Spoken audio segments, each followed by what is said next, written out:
sahabat Kompas TV, saatnya kita kembali mengupdate 3 berita terpopuler hari ini, Jumat 27 Agustus 2021, bersama saya, Anseli Natasha. Sahabat Kompas TV, di berita pertama, Badan Reserse Kriminal Polri menetapkan penceramah Yahya Walloni sebagai tersangka atas dugaan penodaan agama. Yahya Walloni ditangkap di kediamannya di perumahan Permata Bogor, Jawa Barat. Yahya diduga melakukan tindakan pidana berupa ujaran kebencian, sara penistaan agama melalui ceramah yang diunggah di akun YouTube Tridatu. Polri kini masih memeriksa intensif Yahya Walloni dan belum melakukan penahanan. Yang bersangkutan dilaporkan karena telah melakukan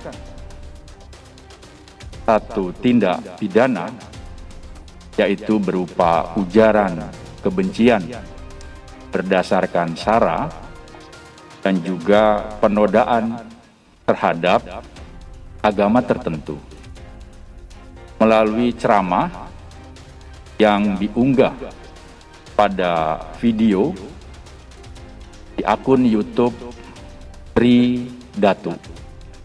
Pada masyarakat tetap tenang, tidak gaduh, percayakan kepada kami, percayakan kepada Polri dapat menuntaskan kasus ini secara profesional, transparan, dan akuntabel berdasarkan perundang-undangan yang telah. Di berita kedua, sejumlah warga Taman Villa Meruya melaksanakan aksi protes saat peletakan batu pertama pembangunan Masjid At-Tabayun oleh Gubernur Jakarta Anies Baswedan. Warga protes karena masjid tersebut diduga dibangun di atas lahan ruang terbuka hijau. Dengan membawa sejumlah spanduk, puluhan warga Taman Villa Meruya melakukan protes terhadap rencana pembangunan Masjid At-Tabayun di Meruya Selatan, Kembangan, Jakarta Barat. Warga protes karena pembangunan masjid didirikan di wilayah yang masih bersengketa di Pengadilan Tata Usaha Negara. Warga kembali menekankan yang menjadi permasalahan adalah masjid tersebut diduga dibangun di atas lahan yang seharusnya menjadi ruang terbuka hijau. Lahan yang dimaksud adalah RTH, ruang terbuka hijau. Memang saat ini lahan tersebut digunakan untuk sebagian untuk ruang RW dan kegiatan warga. Tapi sebagian besar daerah resapan pohon-pohonan taman. Dan di lain pihak juga masalah developer yang sudah menyediakan untuk rumah ibadah yang disebut Sarana Suka Ibadah SSI, di mana jaraknya 250 meter dari lokasi. Ya.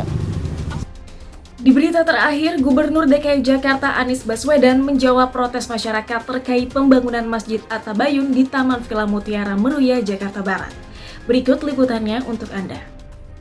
Protes terjadi lantaran rumah ibadah diduga dibangun di areal untuk ruang terbuka hijau. Anies meyakini pembangunan masjid dilakukan dengan tertib pada prosedur ketentuan.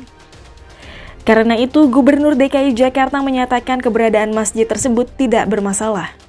Dan itu pula ketika prosesnya memang panjang. Kalau tadi diceritakan sampai hampir 3 tahun dari proses penyusunan perizinan sampai keluar izin prinsip, sampai keluar IMB-nya. Jadi ini sudah ada izin prinsip, sudah ada IMB-nya. Dasarnya apa? Keputusan rekomendasi dari Forum Kerukunan Umat Beragama (FKUB). Kami di Pemprov DKI Jakarta tidak mungkin memberikan izin untuk sebuah tempat ibadah bila tidak ada rekomendasi dan izin dari FKUB. Nah, sahabat Kompas TV, itu dia tadi 3 berita terpopuler yang terjadi pada hari ini.